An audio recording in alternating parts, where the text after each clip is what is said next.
Thank you. So the next session, we're going to be talking about digital inclusion and skills. I'd like to invite Adam Micklethwaite and Gareth Jones to come and join me.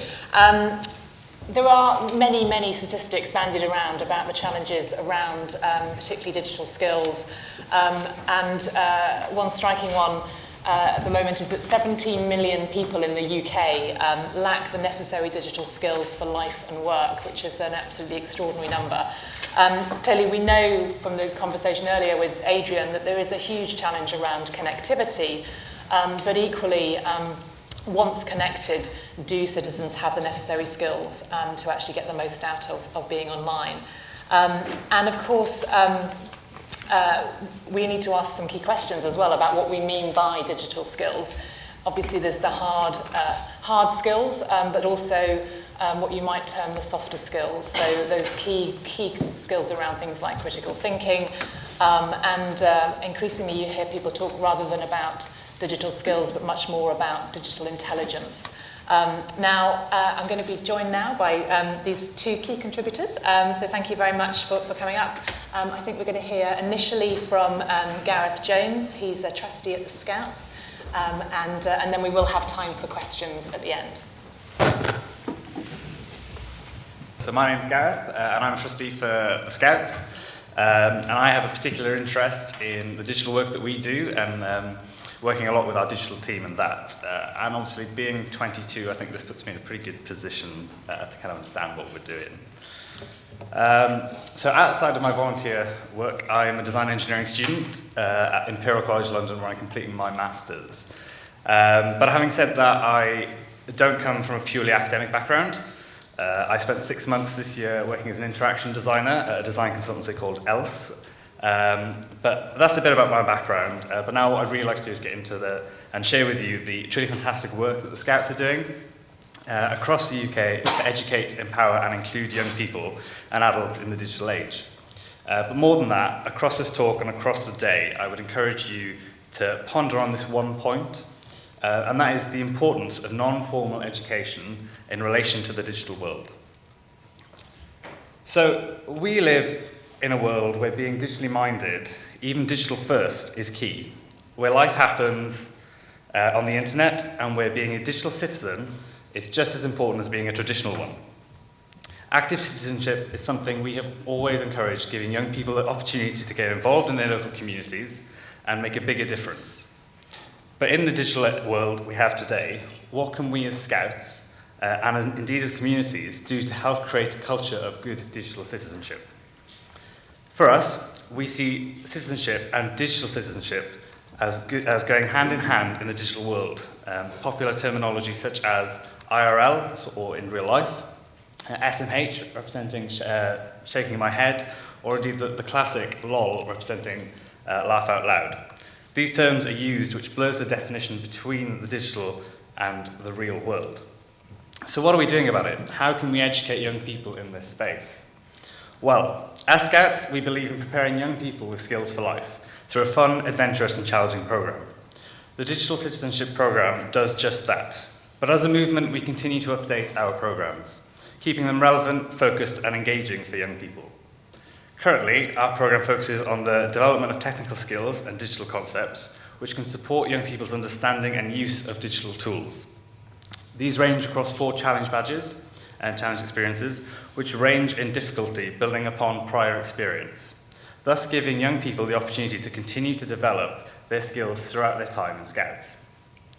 We're now bringing the idea of citizen first to the heart of our programme, and will begin to build a culture of good habits, attitudes, and the skills of good citizenship within a digital world. Our Scout values of integrity, respect, care, belief and cooperation also have a powerful part to play in this. But the most important thing to remember is that we aren't doing this in isolation. We're so pleased to be partnering with Nominet on the development of this programme. It's partnerships like these that help us to continue to design and deliver quality programmes that are relevant to young people and adults too, and that provide those core skills for life that I spoke about before. Having worked in digital design, I understand the vital importance of digital inclusion. For example, the contrast between colours online is vital to online inclusion and is often overlooked. But by utilising resources such as web content accessibility guidelines, we can ensure that accessibility and inclusion are at the heart of what we do. So what can be done to support digital accessibility? In May 2018, we launched our new brand and visual identity, as you can see here. A brand that has given our image a new lease of life and has enabled us to begin changing the perceptions of what we do. But this also gave us the opportunity to bring forward a brand that's bolder, stronger, and more optimised for digital use. Focusing on the digital aspect of our new brand, we were able to concentrate on the different options we had, making our brand accessible. Our colour palette is the best demonstration of how we can make our content on and offline as accessible as possible. So let's take the Scout Purple, for example. We utilise a purple background with a white logo and text, which comes up as 7.33 to 1 on the contrast ratio scale. The top level from the Web Content Accessibility Guidelines recommends a contrast ratio of 7 to 1. But our colour palette also includes on-brand colours such as pink and yellow, which, as you can see from the slide, show a greater contrast of 12.91 to 1 and 16.6 to 1, respectively. These colour schemes are a stepping stone in becoming more and more inclusive online and ensuring that the way we work digitally is accessible to all. The great thing about being digitally accessible is that you can also be transferred to offline work. Here at the Scouts, providing an inclusive environment is core to our values, and ensuring that even simple items such as name badges can be more accessible is what we're striving for. Here we've utilised the contrast ratio with our name badges to provide two types, a recognisable Scout colour with the purple and white, and a highly accessible version with the yellow and black, which is much easier for those with visual impairments to read. But this is only just the tip of the iceberg.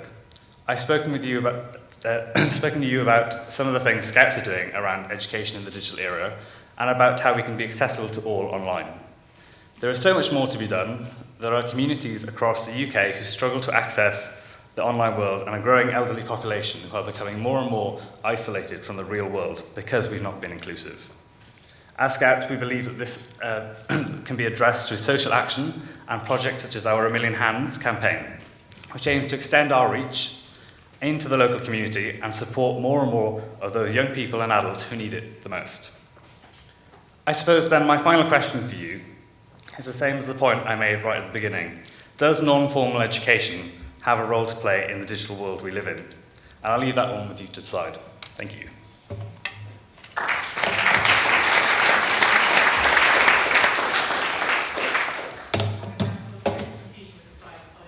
I'll hand over to Adam, and then we'll take some questions from the audience.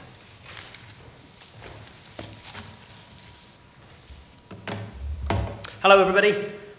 So I'm going to give you 4 thoughts, or probably more correctly 4 provocations about digital inclusion to play into the conversation that we're going to have today. And I think my answer to Gareth's final question is yes, but we'll come on to that in a second. So here's the first. There's still a digital divide in the UK, and it falls along the lines of other forms of inequality. So if you look at data from Ofcom, and also ONS and the Consumer Digital Index published by Lloyds Banking Group, you can see that between 9% and 13%, somewhere in that region of adults in the UK don't use the internet. They do not use it. And that is broadly speaking the same as it was in 2014. So the digital divide is still there, and it's not really moving. 6 million adults cannot turn on a device, 7 million adults cannot open an app, 11.9 million adults lack at least one of the essential digital skills that most of us would take for granted, and over half of those who are in work also lack one of the essential digital skills, one or more of the skills they need to thrive in a future work environment. People who are offline or only use the internet in a limited way, and there are 22% of adults who are online but have very limited internet usage, are more likely to have low incomes, more likely to have low education, more likely to have a disability, and more likely to be older. Although it's not just about people in later life. There are quite considerable numbers of people in the older working age population and also in midlife who are offline.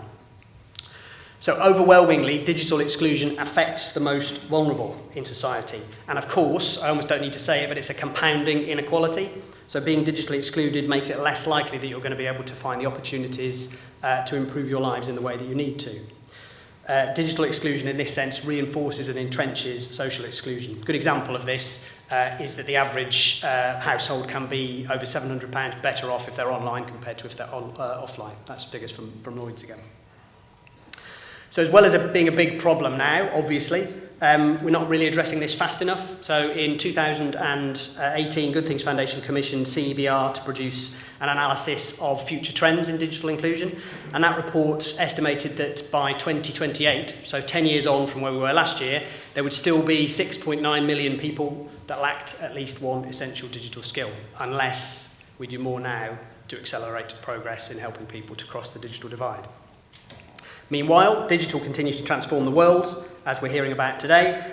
More and more services are becoming digitised, and more and more people are falling behind. So that's my first provocation. Second one, digital inclusion is about people, not tech. Making the internet accessible, easy to use, hiding the wiring, as we're seeing with voice control. Lots of the great stuff that Gareth was talking about with design. All of that is clearly very important, but it's not the whole story. By far, the two biggest reasons people who are offline are motivational. Either because they say, I'm not interested, I just don't see the point. What has the internet got to offer to me? Why would I bother? Or I don't trust it, for all of the reasons that we heard about in the previous presentation, all that fantastic data. So those are the two biggest reasons, and addressing those reasons, A, takes time, and B, has to be in the personal context of that individual's life. You can't just say, we're going to teach you how to use digital skills. It's not that simple. So the basis for digital inclusion is a personal relationship between me and you, and me talking to you, building that relationship and helping you over time to progress to a point where you have the confidence to go online and benefit from the internet. And because the most vulnerable are most likely to be offline, the community sector, and I say that in its broadest sense, so everything from libraries to small charities to small community groups, who already support people to overcome a whole range of different social exclusions, and indeed to interface with government services like universal credit. The community sector, in its broadest sense, are best placed to help these people cross the digital divide. This is about getting to know people, as I've said, understanding what makes them tick, and then finding a personal hook that's going to be the way in, if you like, to their conversation about digital. It could help me to communicate better with my family. It could help me do something I have to do, like universal credit. It could help me improve my health and well-being. Thousands of community organisations in the UK know that the people they support need essential digital skills, but many don't use digital to deliver their impact. So at Good Things Foundation, we work with those organisations to help them build digital into what they do. So it goes with the grain of their social mission. That's the second one. People, not tech. Third one, building our digital future needs partnership. So we've heard a lot about partnership today. We've just heard about the great partnership between the Scouts and Nominate. It's fantastic. But the scale of the challenge here is bigger than any one organisation. So at Good Things Foundation, we've helped almost 3 million people since 2010 to cross the digital divide, and lots of other organisations have done similar things. But we need governments, the private sector and civil society all to play their part. This has to be a joint endeavour, it has to be a shared partnership based on shared values if we are going to eradicate digital exclusion. By the way, as an aside, we fully understand that you're probably never going to get literally 100% digital inclusion because there will be some people for very good reasons at the margins who will not be able to do that. But nevertheless, that's no reason not to help them be able to benefit from the internet, for example, through proxy use, through friends and family. Just a quick aside. This has to be a broad church partnership, and happily lots is happening. So apologies, this has already been mentioned today. The government has a digital skills partnership which brings together the DCMS with organisations of the private sector and civil society. A new initiative was launched by the Lord Mayor of the City of London, Peter Estlin, 2 weeks ago, called Future.now, which is a big collaboration and a call to action to the private sector to do more on digital skills. And for our part, to go alongside the partnerships we've already heard with Nominate and the Scouts, we have partnerships with Google.org, so the philanthropy part of Google, JP Morgan Chase Foundation, BT in this country, Accenture. All of these are very exciting partnerships, and they all represent the private sector putting back in to this important task of eradicating digital exclusion. But there's always more that can be done, and in particular, employers doing more to invest in the essential digital skills of their own workforce is an area that we think needs continuing attention. It is a core focus of the Future.now initiative that I just mentioned. But above all, I think it's important that we think together about what sort of future world we want to create. using digital, using technology, and then act together to create that world. And our focus at Good Things Foundation is ultimately about trying to influence and catalyse that action. Final one, digital is both a leveller and an opportunity. So Good Things Foundation, our mission is to help create a digitally equal world. This means one where digital is not reinforcing social exclusion, but is used actively to remove exclusion and to create opportunity. We still need a big effort, as I've said, to help the most vulnerable, but beyond that, I think, and this is the opportunity part of the provocation, there's an even bigger idea. I think Ellie referenced it briefly just then when she spoke about digital intelligence. This is the idea that we all need to live well in a digital world, so we need a big effort to help the most vulnerable, but we should raise our sights and think about everybody. This is about the demands that technology are going to place on how we act, how we think, and how we live. Again, we're starting to see some of the trends come through from the Ofcom data. It's also about how we can adapt to those changes both individually and also collectively, working together. So we're interested in exploring this idea from a very practical standpoint, because we should be acting on this now. With Google.org, we're exploring how to work with people who are limited users of the internet and ideally try and unstick them so that they build their confidence to learn and keep learning about more and more digital skills. With Accenture, we're exploring the wider behaviours and attributes that go around digital skills, that you need to exist in a future world of work.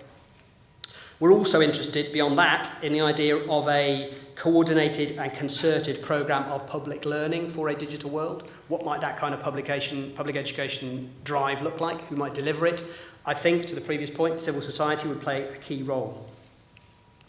So this is important stuff, not only just at a UK level, but at a global level. And for us, this idea represents the next obvious frontier for thinking about digital inclusion. So those are my 4 provocations. And just to finish with, that's an infographic. It's on our website if you want to download it. It's just a helpful summary of the main stats on digital exclusion, presented in a fun and engaging way. So please feel free to download that. Thank you very much. Thank you.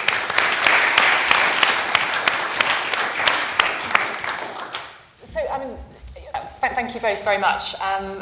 You're actually asking some really sort of challenging questions there. And I just wanted to hone in on that point about, the numbers aren't changing, and that is extremely concerning. But how, and when the numbers aren't changing, and we're then talking about trying to engage people in a sense of continuous learning, that this isn't something you can just get and then it's okay. How do you think we can best attack that?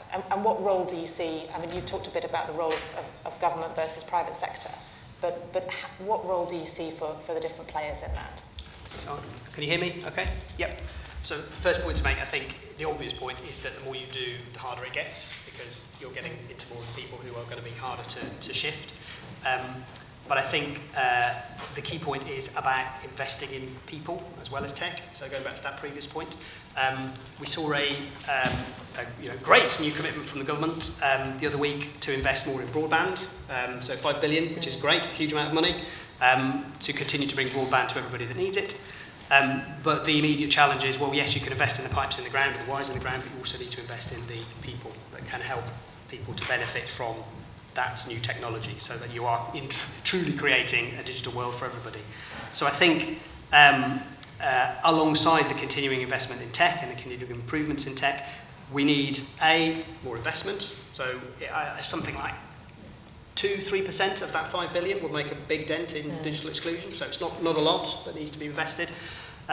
But also the partnership point I spoke about, there need to be more organisations who are all pulling in the same direction and putting not just their shoulder behind this, but their actual money behind this. We do need to invest in the people that can help this movement to continue to grow.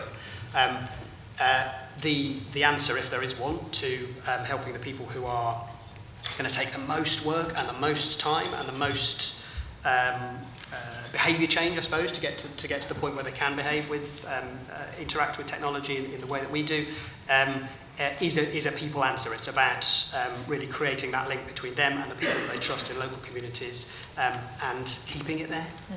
So I think this is we're very not only ambitious, but we're very optimistic at Good Things Foundation. We think we can solve this problem, but we do need investment and we do need commitment, and we need to remember that we have to invest in people. That's my message overall above everything else. I think it's people as well as tech. Okay. Thank you. Now, I mean, obviously the Scouts play a really important role sitting alongside the more formal education sector. We've had an interesting question in from the audience around digital inclusion and its relationship to education, and what changes are required to the government's primary and pre-primary education strategies to support better digital inclusion. I don't know if either of you would like to pitch in on that. Yeah, so I think from a governmental perspective, there's always going to be a huge amount of emphasis on the education sector. And that usually revolves around schools and universities and the generic way of how we think about academia. Those areas are very underfunded, very resource heavy, under a lot of stress and a lot of regulations. So this is where I particularly believe that there's a role for non-formal education. And I think some of the work that we're doing in terms of getting out to communities, supporting local people. Take Dementia Friends, for an example. That was one of our partners for our $1 Million Hands project in the last run. We have thousands of Dementia Friend trained young people across the UK who can go out into those communities and provide that support. The same sort of thing can happen with additional funding for things like digital inclusion. We can go out into those local communities, we can support young people and adults who need us the most. And I think if we can link together, not just to Scouts, but Scouts, Guides, all sorts of the charity sector, we're supporting young people. We're growing sustainably in that sense. If we can support young people to deliver these sorts of things, then we can grow that sustainably across generations, not just thinking, how do we focus on one particular area? Thank you. And this absolutely underpins your thinking at Good Things Foundation. Yeah, so I'd completely agree with that, and I'd make 3 more points, I think. One is so to the point about primary and pre-primary, how early, where do you start? How early do you go? Do you try and, there's something called the earliest foundation stage, do you try and build digital literacy into that, for example, so that 2-year-olds, 3-year-olds, 4-year-olds are starting to learn about this. I think I don't have an answer to that, but I think the key thing is to keep the conversation, or to make the conversation happen at a local level. So again, back to people, talking to people within their community, friends, family, underpinned by a solid basis of knowledge, I suppose, at the adult level about what needs to happen. The second thing is the obvious point about the essential digital skills of teachers, of the workforce, and I think there's still more that needs to be done there. And then the third point, this is my kind of big heretical point, the education system as a whole. I think there is a strong case for reviewing it and thinking about how we could redesign it for a future digital world. There are lots of ways in which the current education system is not set up to be either agile enough to cope with the changes as they come, or geared up in the right way to help the sort of mindset and the behaviours develop. There are clearly fantastic examples of that going on in isolated pockets across the country and indeed across the world, but I do think there is a good conversation to be had about how the education system can be more responsive to these changes and can teach and create a learning environment in which we can develop the sorts of capabilities that we haven't even started to think about. We've got a great question here about, it's one thing to talk about the digital divide, but once we really start to address that, what about the privacy and security divide? And is privacy going to be a luxury in the future for only those that can really afford it? How do we make sure that, as well as those basic skills, we're also supporting those more sophisticated skills in terms of how people then are interacting online? Shall I kick off? Yes, please. This is probably well known, but the government, in fact, a consortium of organisations published an essential digital skills framework for the UK a year and a bit ago, and it's now been adopted by the Crown. It's now being used as the basis for new standards for qualifications. So IT qualifications were frankly hopelessly out of date, and they're being updated, I'm pleased to say, as a result of this work. So there are 5 essential digital skills, and one of them is focusing on safety. And that's exactly as it should be. It shouldn't be over there somewhere. It should be, on an equal level with the other skills. Managing information, transacting, problem solving, and so on. So I think the one immediate answer is to say, well, that safety focus needs to be, yes, it needs to be built into qualifications, but it needs to be prioritised by educational providers, and it also needs to be embedded, not just bolted on, embedded into the practice of digital inclusion wherever it is happening. So Good Things Foundation, we have been, since the publication of the framework, been thinking very hard about how we build and strengthen the online safety component in our own offer. We have a learning platform which has lots of different courses on it, designed particularly for people that have low digital confidence and skills. Part of that is around online safety, and we're doing a lot of thinking at the moment to understand how that can be sort of woven across the piece rather than just an isolated module, if you like. So there's something about embedding it and making sure that every new capability that you learn, you are considering the privacy and the safety implications. We say that people should be digitally able, equal and safe. So we've sort of worked that into our outcomes framework as well. So it's very, very important. Yeah, I think kind of just to add on to that, and I agree with what's been said about this previously, is that privacy and security do go hand in hand. But I think the paramount point of the privacy section is actually you can decide how much you want to put online. You can decide how much you want to share and want to share with others. So I think the educational side of privacy, I think, is the most important point. How do we educate everyone, not just young people, but everyone about what actually, when they're signing on to things, what does that mean in terms of their private information? And actually understanding how the rules of privacy work, and how when you put something on there, say you put something on Facebook and someone instantly likes it, how many other people are going to see that? I think we accept that it's a thing, but I don't think we understand at the moment. And I think there's a big part to play in educating specifically young people in that, because one of our core values and the paramount to anything else that we do is we want to keep young people safe when they scout, and that includes online. So we train our leaders in how to combat things like that, how to work with young people who are living their world online, and actually how do we educate them. I think that is the paramount thing of what we should be focusing on, because obviously privacy and security do go hand in hand. Absolutely. Can I make one further point? I think it was Matthew Taylor at the RSA, so this a little kind of bon mot that he had, which is that most government policy fails. The policy that succeeds reinforces the social change that is already underway, which is quite a nice thought. But and the examples are things like the smoking ban, the minimum wage. So there is something in here also, I think, particularly in terms of safety, around sort of creating that social change, so it becomes normalised. It becomes absolutely normal for young people as they grow and as they into their adolescent years and beyond, that they are thinking and acting in a way that is normal about online safety. They're doing all the right things. This is not a plug for Google, but my daughter recently did the Be Internet Legends thing that Google have produced, which is like a game.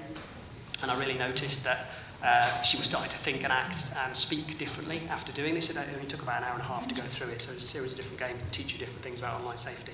But that just seemed to me a good example of a behaviour change starting to lodge in a way that was, ultimately good for her, good for the person. So there's something there about how do we scale that kind of thing and create a social change where this becomes normal, particularly seeding it at an early age. And what do you think about how people are interacting in terms of things like websites and terms and conditions? There's a question here that talks about them as being as user-friendly as a cornered rat. So how do you support people, not just at those sort of general digital skills, but then actually to interact as more educated users? Is there a role, or should there be obligations on businesses in that regard?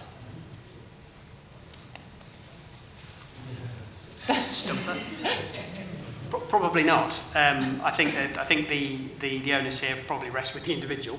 But again, you're back to the support and the support that they get in order to build their capability. We have found, this is not quite answering the question, but we have found in a lot of the work that we've done with government, for example, on assisted digital services. This is thinking about what support you can provide to people to help them to use a transactional service. It's less about building their skills, it's more about using the service. That we have, in the process, uncovered new insights, new data, particularly from people that are vulnerable and maybe lack digital confidence and skills, that has then helped to shape the service and has led to slightly different design decisions being taken about how particular forms will work, the ordering of different things within a service, the phraseology that's used. So I can get with the user-friendly as a cornered rat point.